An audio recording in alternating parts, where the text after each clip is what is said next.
Hello, I'm Megan Winterburn, and I have 3 books to discuss today for the Human Library assignment.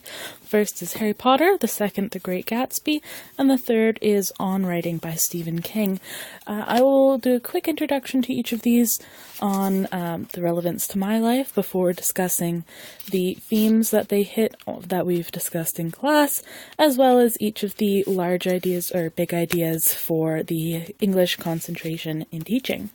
So first, the Harry Potter novel by J.K. Rowling. I'm actually talking about the whole series, which is kind of cheating, I guess, because it includes 7 novels instead of just 1.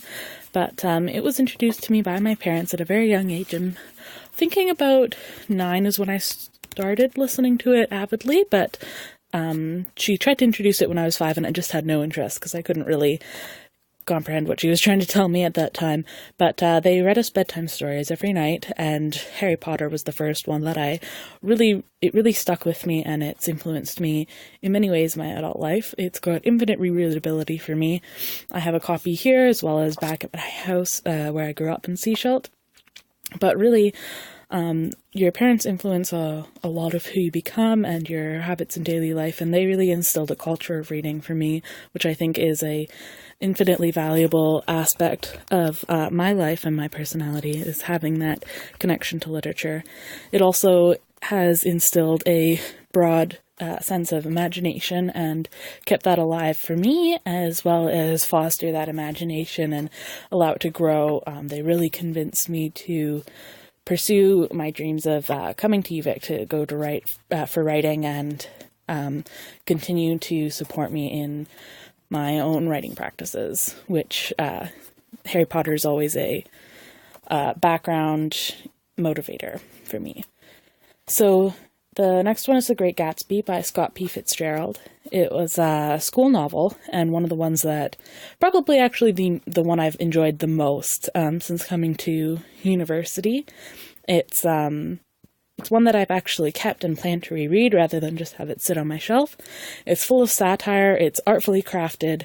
The word concinnity comes to mind, which is a term beloved by a couple of my writing professors, which just means that it's crafted in such a way that you can see the pieces fit together, and how the imagination and elegance of the story flow together to create this very artful piece of work.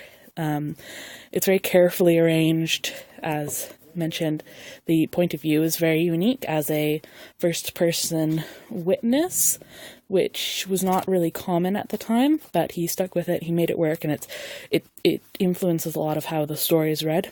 He's got vivid characters, it's full of drama, and the form is very interesting, how he structured the whole piece.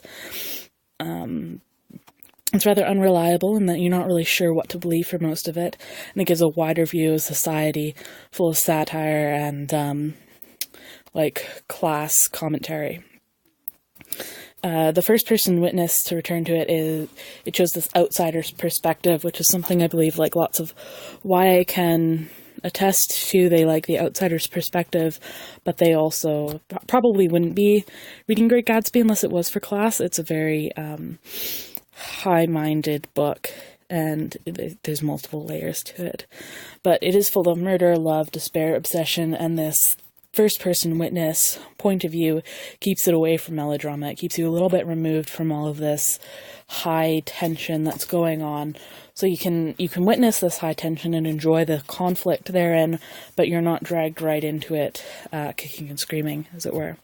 The last, but certainly not least, book on this list is Stephen King's On Writing. It's just trying to teach people writing, as the name suggests, but it's done with a very personable approach. He tells lots of anecdotes. It's quite engaging. It's built on his personal history, and he keeps it entertaining throughout, which is not something that most writing books accomplish, or even most how-to novels, or books rather. But it was given to me by my dad and encouraged by my writing professors, and I can honestly say that it has impacted me as a writer as well as a person. It's given me a lot of good things. So for what we've discussed in class, Harry Potter is an aesthetic read. It's there for pleasure, more so than didacticism. It has a strong scaffolding. The books build off of each other. She goes from the first book to the second and the third, bringing things from each prior one that, even if they're little details in the first book, they can turn into quite large side stories in the seventh there. For instance, Harry sees Ginny Weasley in the first book and doesn't think anything of her, really. She's just tagging along, and she's a kid sister who isn't old enough to go to Hogwarts yet for the Weasley family, but she becomes the main love interest for Harry and a prominent character in the later books. It also bridges on scaffolding for Harry and his friends being in school. They learn a lot of the spells and the ways of behaving that they need to know in order to move on and to fight the dark forces later on in life when they're out in the world. It also discusses the youth lens. We're very much in the perspective of Harry and his friends, even though it's a third-person removed perspective. But it's very much in the youth lens. YA is usually written by and marketed by adults, so adults control where that's going, but this book, even though it is still written by an adult, J.K. Rowling was in her mid to late 20s, I believe, when she wrote it. It focuses on youth, it empowers them, it does not see them as half-formed or lacking in any way. Instead, it gives them this rich character background, character growth arcs, and it just sees them as fully formed, capable people that influence their world, and as stories have influenced ours quite heavily. The old curriculum was really prescriptive, and this speaks to Harry's role in school, and with the Dursleys, he's forced into doing things that he might not want to. He's told what to do, he's told what to study, what not to study, and graded on his behavior, ridiculed by his human family, and not given the freedom to express himself how he'd like. But then when he drops out of school, it turns them more open, like our curriculum now, and he gets to make his own choices. Speaking of choices, Voldemort, the bad guy in the series, made the choice to mark Harry as his equal. There are two choices, him and Neville Longbottom, who both fit this prophecy, but Voldemort's choice to go after Harry rather than his counterpart showed that Harry was the one that he thought would be a worthy opponent, rather than the pure-blood wizard that one would expect him to go for. He chose the half-blood, much like himself in Harry. So, moving on to The Great Gatsby by Fitzgerald. It's both an aesthetic book and also an efferent one that you're reading it to understand. It is a good one to talk about the zone of proximal development with.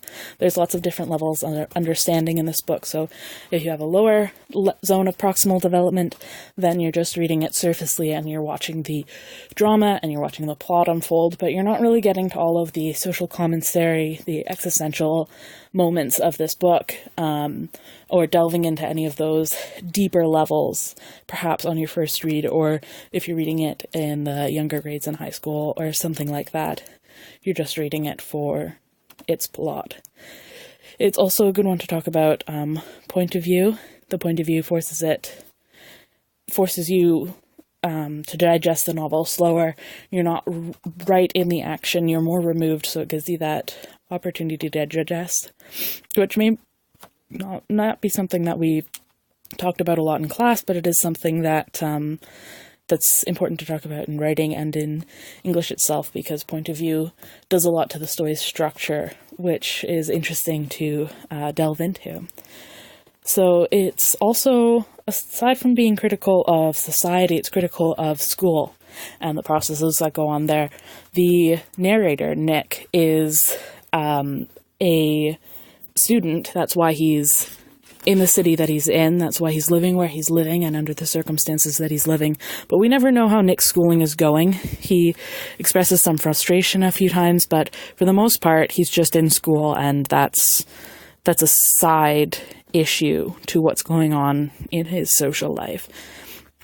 And the social life isn't even belonging to him, it's belonging to Gatsby, and he's just an observer in that. And that even is more important than what's going on at school, even though it's theoretically supposed to be preparing him for life. Reading strategies are really important in this novel. You need to read it on many levels in order to get the full scope of what Fitzgerald was trying to say. A good one for this is the task that we were practicing today in class, the IQ, looking for images and then questions, sections of the novel. It's very image heavy. Nick is a very observant individual, and he relays these images quite well, whether he's being objective or not. And there's also many questions that go unanswered until very late, and some questions that are never answered at all. So making note of those and being able to explore those is important to the experience. Lastly, but certainly not least again, is Stephen King's On Writing. It is definitely the efferent model. It is purely for understanding. It's a how-to for writing. And it is a good one to talk about socioculturalism, constructionalism. Learning from the community and in the community that you live in. He certainly talks about this when he's trying to mine his community and his past for inspiration and for those observations that he brings into his writing, and encouraging his readers to do the same. He is also transactional in that the texts are meaningless without the readers, and he puts this as his text that he's reading is meaningless without a reader getting inspiration from it and getting those tools that they need to write. But he also says that his readers should be aware that this is a thing when they go on to write. He asks the readers to draw on their experiences to write, and then for them to ask their readers to bring their own experiences to their writing to make their texts more rich. The Silva article, "Can we read today or do we have to do English?" comes to mind because Stephen King harps on and on throughout the entire book about the importance of reading. Now, we can read anywhere, not like Silva says that people would like to read laying down, but he says that we can do it on the toilet and on buses, and we don't need to sit and digest the book in large chunks, but even 5 minutes every day is important, and writers need to read. And then, of course, readers can cultivate their own learning by reading more. Learning by design is something in this book, too. Long-term retention is it's encouraged via how engaging he manages to be for the whole time. But also you can sense that his book is rather laid out in a way that he decided to promote that learning. A quote that comes to mind as well is, "Teaching is a means to an end, and planning precedes teaching." He's got different styles throughout the book, but everyone is planned out in the book, and there's a distinct structure to it. He tells us to draw on prior knowledge as a reader and as a writer. Readers need to draw on prior knowledge to bring into the book experiences, and writers need to draw on the prior knowledge in order to have things to write about. Also, the topic of risky material. He's certainly made a living off of it, and encourages other people to explore whatever risks they feel comfortable with, and some that they might not. Now, moving on to the big ideas. The first one I have here is the exploration of text and story deepens our understanding of diverse, complex ideas about identity, others, and the world. So for Harry Potter, it is a Bildungsroman, which means that it explores his movement from a child into a man. It talks about his heritage, both as a wizard, but needing to find that heritage because he was, of course, raised by humans, regular, average people. It also explores his bravery, the complexity of his thought processes, even though he is a young adult. It also portrays some adults as moronic, even though he has great teachers. Some of them are just portrayed as less than intelligent, and that the children are really championed in this story and shown as full people with imagination that helps them achieve their goals. In Great Gatsby, the time period, the class structure, and the social standings are all put into this novel and explored, critiqued, and so on. There's a love triangle, side interests, action, parties, and everything is critiqued and observed from this outsider point of view that brings a lot to the understanding and the different aspects that we should be looking at. He focuses on things that the protagonists and the main characters wouldn't be able to because they're not well enough removed. The Unwriting novel is a how-to text, and it tries to help us develop ideas, and it discusses the writing process in depth. But the identity comes through as well in that he discusses a lot of his own personal history. The next topic here I have is writers write for authentic audiences and real-world purposes, and this is certainly true in Harry Potter.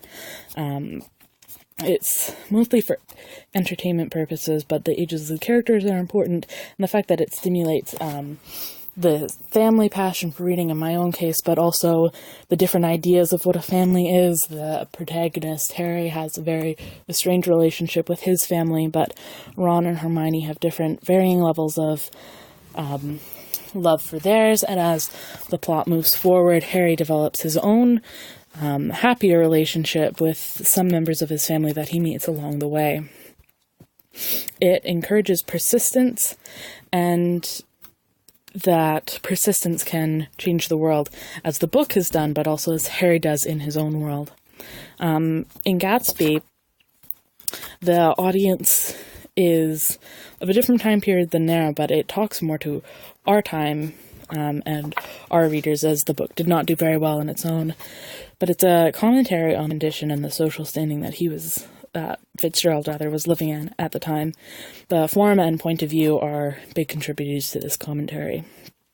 And a good thing to discuss during this novel is that the form doesn't just influence the content, but it is the content. The form and the structure that Fitzgerald chose to portray his story through is what creates the story. And on writing, it's a manual for writers, and it's personal, it's entertaining, and the audience is not only in mind, but it's being directed on how to keep their own audiences in mind. The next point is that creative writers are observant of their world, and in Harry Potter, J.K. Rowling actually came up with the idea for Hagrid while she was sitting in a bar, and this large biker guy, usually an intimidating figure, sat down, and all he talked about the entire time that they were together was how his cabbages were growing, and I thought that was just such a charming anecdote, and how observant J.K. Rowling had to be to remember that experience and have that influence a prominent character in her books.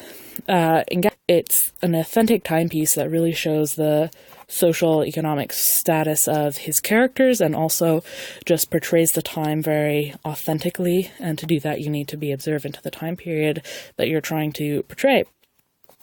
The opulent lifestyle is reflected in the book, and it's also something that Fitzgerald had, and for some points that was authentic, but other times he just portrayed the lifestyle. He didn't actually have the funds to back it up, but he and his wife both pretended to be that upper middle class that he's talking about in his books. It's very descriptive, and the point of view is very authentic. It talks about religion and social politics, and you can't really discuss those things very well without being observant of them in real life.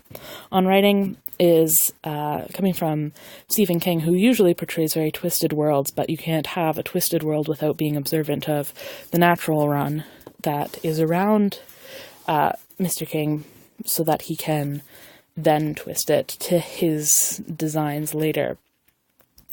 He tells us to connect to characters and to connect to our history, to pull out those meaningful details that you need to then manipulate in those ways.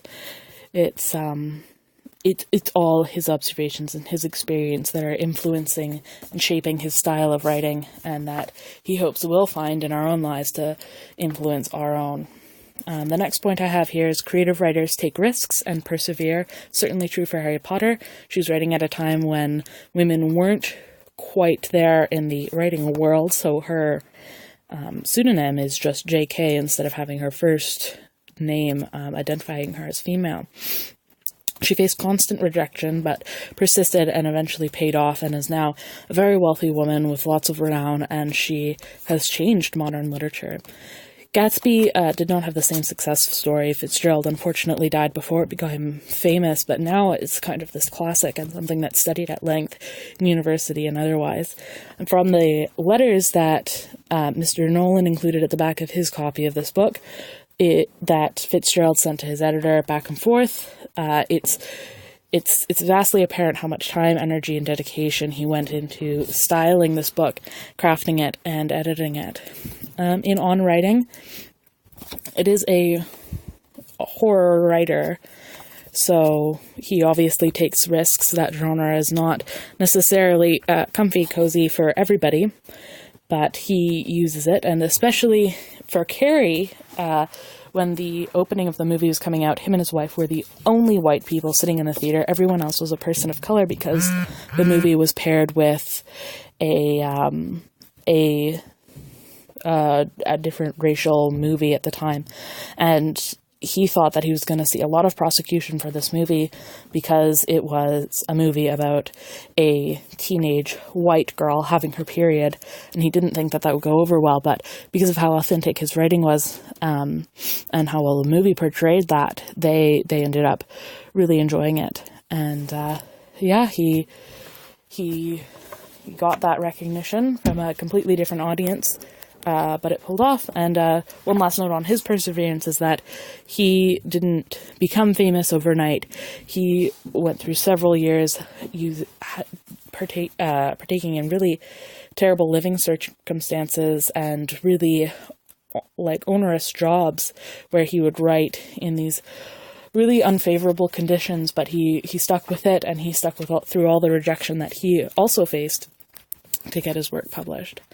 The next point here is language shapes ideas and influences others. In Harry Potter, the books themselves have certainly shaped the world. They're now household names. They're suffused through all of our pop culture. It's kind of becoming a classic as we watch, but it's an adventure story that's influenced children and many others to be more imaginative and to pursue their dreams. Gatsby is a different perspective, and it uses the world and the perspective, the words that Nick uses, to change the reader's mind about what's going on, but also Gatsby's mind about certain things. And then, of course, Gatsby, how he sees the world, shapes Nick's understanding, makes him pay attention as well. It's full of lies, subterfuge, and affairs, some of which you uncover fully through the plot, and some of which are more buried, and it's even unknown to the characters half the time. And On Writing, it talks about the effect of words expressly and how they come to be, how they are used and understood by your audience. So the last point I have here are texts are socially, culturally, geographically, and historically constructed. That's true in Harry Potter. J.K. Rowling didn't use her name, but also the time it was written, it was kind of the first of its ilk after Tolkien, of course, but it took Tolkien's fantasy and twisted it. She made it her own. She made it for YA, and she released it into the world, which took it up, and now there's hundreds and hundreds of, thousands even, of books imitating that in some form or another. It's a very popular idea, and it's definitely influenced our world. Gatsby was set in a very specific time and place, 1922, New York, and it studies class, social parties, and the young culture of the U.S. at the time.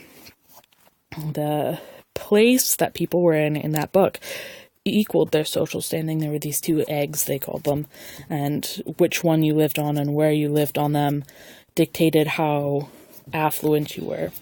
In On Writing, most of his material is based on his life and personal history and experience. So yeah, those are the 3 books. Thank you for listening. Have a great day.